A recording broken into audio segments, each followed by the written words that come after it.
کھائی کو پار کرنے کی ہمت نہیں کر سکا۔ تو عمر بن عبد ود یہ بڑا شاہ سوار تھا اور 100 جنگیں لڑ چکا تھا، اس نے پھر اپنے گھوڑے کو اٹھایا اور دوڑاتا ہوا آ کر اس نے یوں جو اس کی لگام کو کھینچا ہے تو اس کے گھوڑے نے چھلانگ لگائی تو 30 فٹ کی کھائی کو پار کر کے صحابہ کے لشکر میں جا کھڑا ہوا۔ کہنے لگا حل من مبارز، ہے کسی کو مرنے کا شوق تو آ جاؤ۔ تو سارے دم بخود ہو کے چپ کر گئے سب۔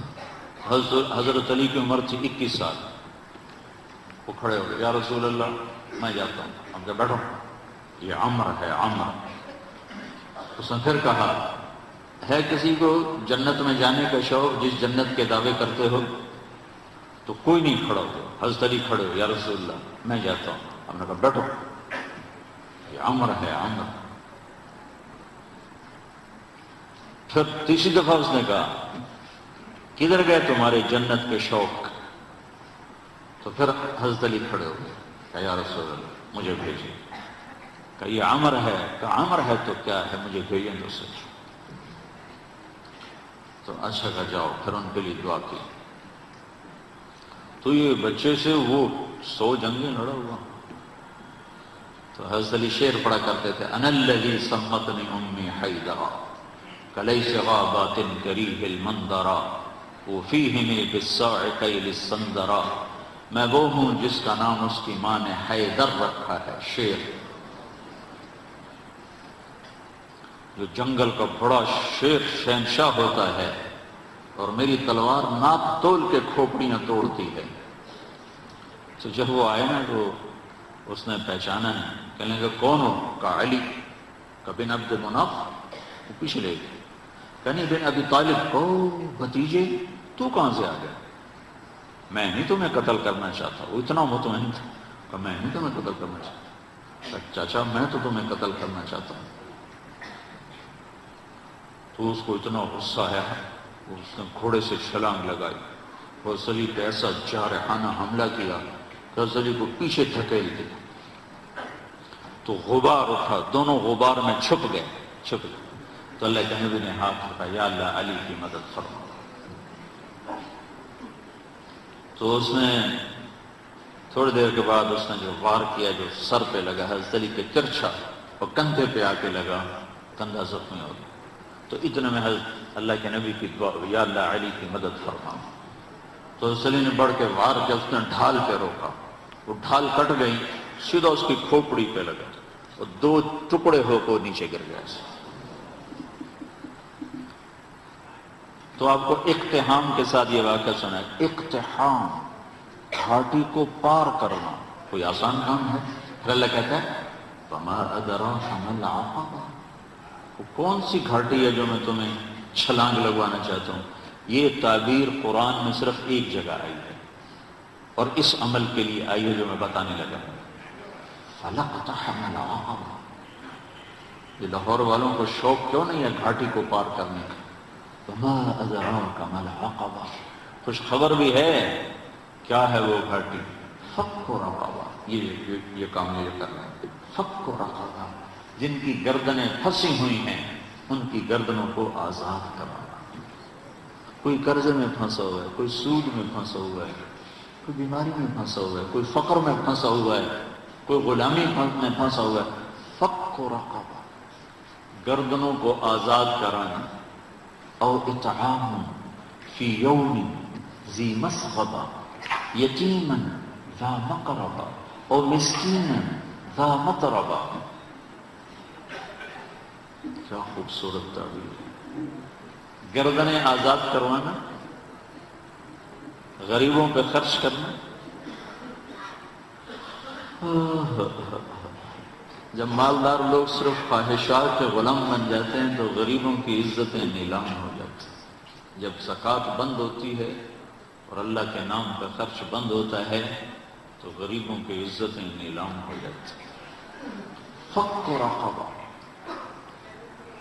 گردن چھڑانا، قرضے سے، بیماری سے، بھوک سے، افلاس سے، غلامی سے۔ غریبوں کو کھانا کھلانا، یتیم کو کھانا کھلانا، مسکین ذا متربہ، جس کے پاس کھانے کو کچھ نہیں اس کے گھر خود جا کے اس کو کھانا کھلانا۔ حسن اور حسین بیمار ہو گئے تو اللہ کے نبی خبر لینے آئے تو دونوں بچے بیمار تھے، تو آپ نے کہا حضرت فاطمہ سے روزے کی منت مان لو کہ اللہ تعالیٰ بچوں کو شفا دے تو ہم روزے رکھیں گے۔ تو دونوں میاں بیوی نے 3 روزوں کی منت مانی کہ اللہ ہمارے بچوں کو شفا دے، ہم روزہ رکھیں گے۔ تو اللہ نے ان کو ٹھیک کر دیا۔ تو دونوں میاں بیوی نے روزہ رکھا اور افطاری کا سامان گھر میں نہیں تھا۔ تو ایک یہودی تھا شمعون، حضرت علی اس کے پاس گئے، کہا کوئی مزدوری ہے؟ کوئی مزدوری ہے؟ کہاں ہے؟ یہ اون ہے، یہ صاف کر دو تو تمہیں جو دوں گا، کچھ جو دوں گا۔ تو وہ اون لے کر گھر میں آئے، حضرت فاطمہ کو دی کہ صاف کر۔ انہوں نے اس کو دوپہر تک صاف کیا، وہ واپس لے گئے تو اس نے تھوڑے سے جو دے دیے۔ تو انہوں نے پیس کے آٹا بنایا، کھانا بنایا، روٹی بنائی، سالن تو تھا نہیں۔ دونوں میاں بیوی افطاری کے لیے بیٹھے ہیں کہ دروازے پہ آواز آئی، مسکین ہوں اللہ کے نام پہ کچھ دو۔ تو دونوں نے ایک دوسرے کو دیکھا تو آدھی روٹی دے دیتے یا ایک روٹی دے دیتے، ایک خود آدھی آدھی کھا لیتے۔ دونوں روٹیاں اٹھا کر اس کو دے دی اور پانی پہ افطار کر لیا۔ رات کو بھی کھانے کو کچھ نہیں تھا تو پانی پہ کھجور پہ روزہ رکھا۔ اگلے دن پھر حضرت علی شمعون یہودی کے پاس گئے اور اس سے اون لے کر آئے۔ حضرت فاطمہ نے اس کو سارا دن صاف کیا، عصر سے پہلے مزدوری ملی، اس کو صاف، اس کو پیس کر آٹا بنا کر روٹی بنا کر میاں بیوی کھانے پر بیٹھ رہے تو دروازے پہ آواز لگی، یتیم ہوں اللہ کے نام پہ کچھ دو۔ تو دونوں نے ایک دوسرے کو دیکھا اور ساری روٹیاں اٹھا کر اس کو دے دی اور پانی پہ روزہ افطار کر لیا۔ تیسرا دن آیا، پھر وہ مزدوری کر کے روٹی تیار کی اور افطاری پر بیٹھے تو دروازے پر آواز لگی، بدر کے قیدی اس دن آزاد ہوئے، بدر کے قیدی اس دن آزاد کیے گئے۔ تو ایک قیدی دروازے پر آ گیا، قیدی ہوں ابھی چھوٹا ہوں اللہ کے نام پہ کچھ دو۔ تو دونوں میاں بیوی نے دونوں روٹیاں اٹھا کر اس کو دی تھی۔ 3 دن کے فاقے نے حضرت فاطمہ کو بستر پر گرا دیا اور بیمار ہو گئے۔ تو اللہ کے نبی حال پوچھنے آئے تو ان کے سینے پہ سر رکھ کے رونے لگے بیماری کی شدت سے۔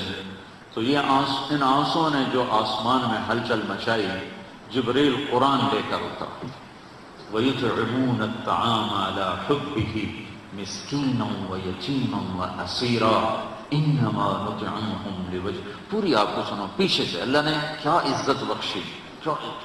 پیٹ بھرنا تو جانور کا بھی کام ہے، پیٹ ہی بھرنا رہ جائے تو جانور انسان میں کیا فرق ہے۔